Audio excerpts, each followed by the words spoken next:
Hi, I am Kentageon, and as you see right here and right now, I finally have a Pascal graphics card. Freaking finally. And I'm going to unbox it right here and now for you all in this review unboxing video. Tiny bit of short story as to why I have a 1070 and not a 1080. It was in my Subnautica video. I will link it right here. Explain basically, I wouldn't have had to wait forever.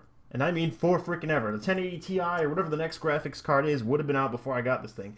So I'm going to get this card, review this card, and use EVGA's Step Up program to get a 1080 with an ACX cooler. But we have this right here and right now. So I'm going to unbox it for you. As you can see, it's in EVGA's box. Boxes are boring. It's torn here. Hacks. Need a refund immediately. But, let's freaking begin. If you happen to hear thunder, it's because there was a thunderstorm rolling through here. I actually waited a little while to start this, just in case the power went out or whatnot, because I didn't want I wanted to unbox this thing, but I didn't want, everything to die while I was doing it, because I always have these problems. So it's not completely past yet, but it's waning, so if you hear thunder, that's why. I'm impatient. And a bit of a note, I can't get over how quiet my computer is without the 670 in it. It's on onboard video right now. But we got the plastic out of the way. Let us open the box. I didn't even prepare. Alright, let's get this sucker open. Oh, by the way, I have a red fingernail. I owe you no explanation as to why. So, in case any of you were like typing a comment, oh my god, Kent, you're so gay with your fingernail. A, there's nothing wrong with being gay, and B, no, I'm not. Alright. The box has been cut open. I have this little serial number thingy in the back, little window to show you that your card matches whatever the hell is supposed to be on there, to prevent hacks. Oh, I already see it in there! Oh, I'm so excited. I'm so excited. It's not a 1080, but it's going to be almost as good, and I'm actually happy to have this opportunity to, because I'm going to be able to review 2 cards instead of 1. And if you would work with me, that would be just most kind. I got it. I got it. I totally got it. It has got it. Alright. Careful, careful. Every bit of packaging and whatnot must be kept in pristine condition for the Step Up. So I've got a giant, probably poster right here. Let's take a look. See at that first, since it came out of here. Oh yeah, it's a poster with some EVGA branding. Yeah, guy holding a graphics card sword with ACX on it. Well, that's all well and good, but this doesn't have an ACX cooler, so I'm not as good as that knight. Okay, off to the side with you, please. Then we have our requisite manuals, stickers, and all sorts of other stuff, because, AVGA wants us to tout their brand. And you know what? I'm okay with that, because they have the Step Up program, which no one else does. Dog, stay away from my stuff. We have this here 2 6-pin to 1 8-pin connector. I will be needing this. And, oh my god, la pièce de résistance. Oh, it's so heavy. I was not expecting it to be so heavy. Well, it's just stuck in here. Alright, let's ease it out. Let's not break it. It is actually quite heavy. Holy shit. This is a heavy video card. Doggy! 1 GTX 1070. I have to say, what a heavy card! Wow. It's got a backplate on it. First graphics card I've ever had that has featured a backplate. Don't have much to say about that. It is very nice. SLI fingers have this nice rubber thing on them. I'm not even going to remove it. The PCI Express connector is also covered. There's plastic here that I will remove. Let's do that. I have to say, these cards have come such a long way in terms of presentation and quality. Like, this looks like a very high quality thing. If we compare it to my 670 right here, I mean, the 670, I don't think it looks bad. I mean, even the 960 still uses this shroud, but compare the two, and this looks like a better product, and it's in the same series, the 70 series. This looks more like closer to a toy, and if you go even further back with Nvidia's cards, I mean, with plastic shrouds and whatnot, they looked more and more like toys in the past. So this feel of quality is just really nice, and I'm actually thankful that I get to hold a Founders Edition card right here, because I really do admire how they've built and put them together. I've even seen pictures of the 1060 shroud, and even it looks really cool. And just for shits and giggles, here's a GeForce 3.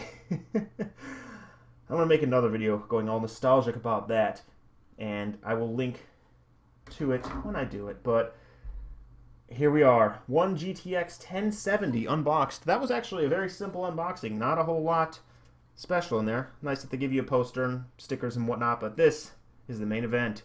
I'm not going to put this bad boy in my computer and start doing stuff. So yeah, next time, or in the next bit of this video, you will see the benchmarks, review, and all that good stuff. Thanks, and I'll see you then. The specs of the graphics card in question, in case you didn't already know, GTX 1070. This is the EVGA Founders Edition card, so no modifications to the board. It has 1,920 CUDA cores, a base clock of 1,506 MHz, and a boost clock of 1,683 MHz, although the card will readily go higher than that on its own. It's got 8 GB of 8 gigabit per second DDR5 on a 256-bit bus. Okay, so you guys saw my unboxing of the GTX 1070 that's sitting in the computer right there, running heaven right there. And now for my review. Now this is not going to be your standard run-of-the-mill review with graphs comparing it to like 97 different graphics cards, because I don't have many graphics cards to compare to. This is going to be just a review of the performance of the 1070 on my machine. The only comparison to the 670 I'm going to make is that of acoustics, because that I think is the thing that matters the most. Because obviously you're going to get a huge performance upgrade if you're going from a 670 to a 1070. So I just want to give you guys a sense of real-world performance of the card. That said, when I do the real-world gaming bits, they're going to be with the card overclocked. I'm going to tell you what my overclocks are. We'll get to that in a minute, though. That said, I do have some numbers for you. I have the numbers of some synthetic benchmarks. So my overclocks on this card are 170 megahertz plus on the GPU and 530 megahertz plus on the memory. I probably could have gone a bit higher, but I'm going for stability here, so I left it at that. I tried to get over 200 on the GPU, but it just wouldn't happen. Artifacting was abundant at that point. And right here, I seem to have hit a sweet spot. It's also worth noting that on the overclocked settings, I am using an aggressive fan profile. All of these benchmarks will run at their stock settings unless otherwise noted.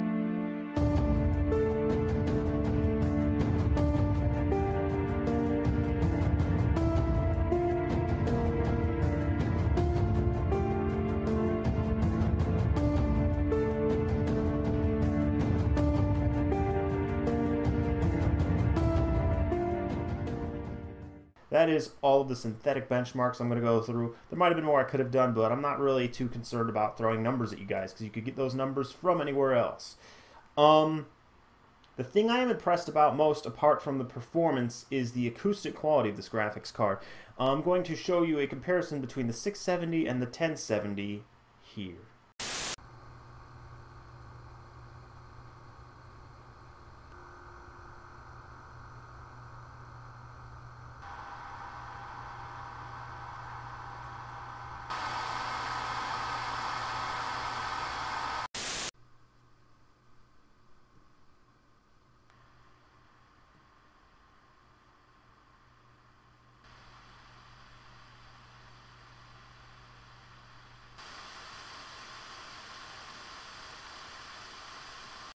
So as you can see, the 670 is actually a much louder card than the 1070, not just because of the wind noise going through it. There's that sound that at low speeds the motor of the fan makes that's completely absent in the 1070. With the 1070, once the fan ramps up, it's just the sound of air moving that you hear. There is minimal fan motor noise. At this point, I'll also acknowledge that there is no feedback noise whatsoever. Some people get that with that high pitch noise. I've yet to hear any of that at all, so that's not even an issue. So without further ado, let's get to the live gameplay. Okay, so the first game in our lineup for these tests is, of course, Doom.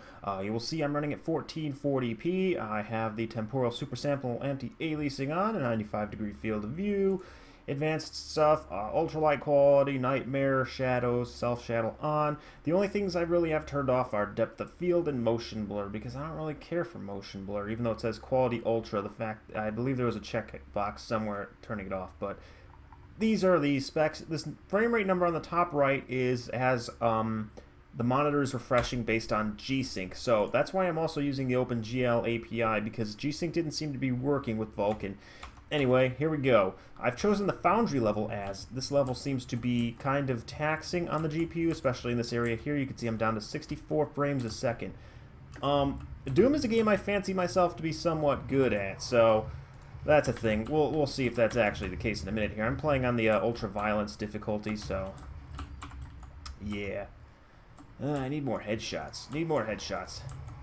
We'll get some more action in here in a second. Just want to show you guys the sampling of the frame rates and how it's performing. When I had my 670 in here, this game ran at about 40, 30 frames a second. And on this level, 20 to 30 actually. I hate these guys. But they ain't no thing. Ain't no thing, aren't you? Cracked. Cracked. Come on, get cracked. Nothing. You ain't nothing.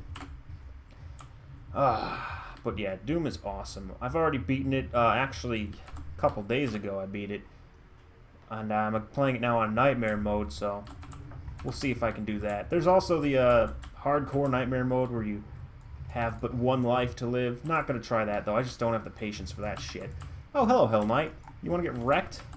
That would explain also why I have all these weapon upgrades. But yeah, I fancy myself as somewhat good at this.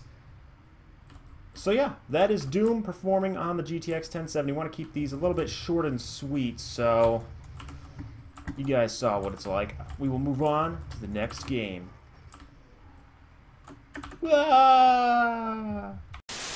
Alright, so the next game in our lineup is The Witcher 3, a very taxing game, and one that at 1440p with lower settings, I could only get at about 24 frames a second. I'm using a controller for this one, and unlike Doom, this is a game I actually kind of suck at. Anyway, as you can see, frame rate is unlimited, but will be stuck to 165 were it to get that high. Hairworks is off. Everything else, though, ultra, ultra, ultra. This is high because this is actually an extremely taxing setting, and if you lower it a bit, it does not give you much of a deduction in visual quality. That said, we'll go to post-processing, and you can see I always have blur and motion blur off because I hate them. Not my thing, but bloom's on, sharpening is high, HBAO plus, depth of field off. I prefer a very sharp image, so these get to stay off. Anyway, that's what we'll be playing at, so as you can see, frame rate is at the top right corner. But yeah, this game runs beautifully on this graphics card. 60, 59 frames, I know it's hard to see with the sun in the way, but even at 54, 51 frames a second, this game's great. In fact, maybe it's the fact that it's controlled with a controller, but even at 30, it's not bad. But of course, that said, the higher frame rate is always a boon. Screw these guys. Stupid guys. Get out of my way. I'm the damn Witcher. But yeah, just a reminder that this is, of course, on my overclocked settings. Let's see if we can find something to fight. So plus 170 on the GPU and plus 530 on the memory with my aggressive fan profile. It gets to about 76 degrees Celsius, and the clocks kind of bottom out at 1950. Sometimes they get a little lower than that, topping out at the high 1800s. But this is with the card set to 90 degrees to try and achieve that. So it's not thermal throttling, it's just doing what it can. I mean, on this game I actually... oh shit, I don't know if I can take these wargs, but we'll try. We'll try. Give us some combat. Oh, no you don't. Oh, wrong... Yeah, yeah. I know one of you, at least one of you, has requested me to do a playthrough of this game, but, come on, regen. I rely heavily on my magic. Get over here, Wolfie. Are they beating up my horse? Oh! Yeah, I'm terrible at this. This game I am legitimately bad at. I'll warg you. Stupid roach. I got this. I totally got this. Just keep an eye on the prize. I pressed R2. Oh my goodness, he's kicking my ass. Not anymore, he ain't. Well, alright. Yeah, don't put it up just yet, Geralt. There's one more left. Come here. Come here. Come here. Buddy. Yeah, I'll cook your ass. Oh, and they just keep coming. You always get that first hit in, won't you? Jesus Christ, go away, wolves! Ugh!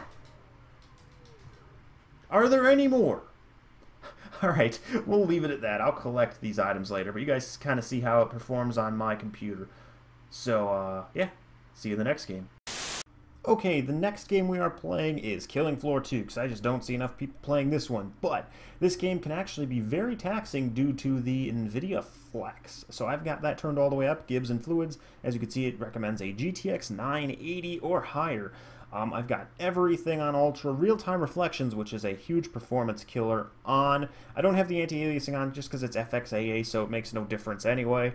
And of course, motion blur off, because screw that. Everything else, depth of field off, but everything else on. So I'm playing the Demolitionist class, which will create some nice explosions and make everything as taxing as it can possibly be. But as you can see, just looking around with the reflections and everything, we're getting between 100 and 120 frames a second. Very smooth. But let's change that. Yeah, it goes down real quick with that flex, but... Ah, damn it, I meant to directly hit one of them. Let's try again. Oh, 60 frames a second with all of that stuff going on. Not bad. Again, flex is super taxing. As you can see, our frame rate is about half of where it was before. I imagine this is one of the areas where the 1080 will do a lot better than the 1070, what with its higher memory bandwidth. But it's tough to say, you know. It could also be a CPU bottleneck, but I don't think so, because it's mostly managed by the GPU and physics and whatnot. It's all down that same strain, what with fluids, and this guy just won't die. Screw it. Get out of my face. Look at those fluids pouring out of him. Ow! Always got to get that one hit in. But yeah, die. No, you don't. See that? See that? 60, 56, 63. And yeah, the frame rate can drop rather precipitously if you're getting all sorts of action in one area with the Gibbs and Fluids. But you can see it's back up to over 100 again. But yeah, that's Killing Floor. Just wanted to show that one off. Killing Floor 2, anyway, if we want to be pedantic. And yeah, I think that will be it for the in-game tests. So there you have it. I think this thing performs awesomely. So in conclusion, honestly, in my system, with The Witcher 3, the CPU use is really high, but I don't think it's bottlenecking it that much, because the frame rates are in line with what everyone else is getting in that game. The card itself gives fantastic performance for 1080p and 1440p. If you're going to be going for 4K, you'd probably want a 1080, but I think if you have a 4K monitor, you're probably not even considering a 1070 anyway. As stated earlier, the acoustics of this card are absolutely fantastic. I cannot complain about them at all. My expectations with that were blown away. Were it not for the fact that I was upgrading to a 1080 with a better cooler, I actually would be satisfied with this. And, you know, if I were stuck with this card, I didn't have to pay the Founders Edition price, I would be satisfied with it. That said, you're probably better off if you're looking to get a 1070 getting one of the non-reference versions, because you will get more performance, you'll get an even better sound profile, and better acoustics. I only got the Founders Edition because it closes the gap between what I'm getting for my EVGA step-up, so I could justify it that way. But the card has great acoustics, great aesthetics, great performance all around. I cannot complain at all. It's been a joy to work with, and I can't wait to see how much better the 1080 is. And that said, you know, we'll really get to see at that point if there are any bottlenecks. In the future, I actually plan to do a video where I put the 1080 in my old computer, my Core 2 Duo with a PCI Express 1.0 slot. So we'll really see then what the bottlenecks look like. Anyway, thank you so much for watching. As always, please leave your feedback. So let me know what you think of my video, of how I did this review. If you want to see more stuff like this in the future, I do appreciate it. As always, I'll see you next time. Bye-bye. Anyways, guys, here's the post-video recording part where I sell myself. I am on Twitter and Facebook, and you can find the links to those here. I don't post that much, but I will reply to you if you tweet at me. Also, click here if you want to see a video about me getting nostalgic from all the old video cards of my past. Well, I say all, but some of them, what I've got. It's unlisted, so the only place you'll be able to see this video is if you click right here. And if you haven't subscribed, feel free to do so. And yeah, thanks again. Bye.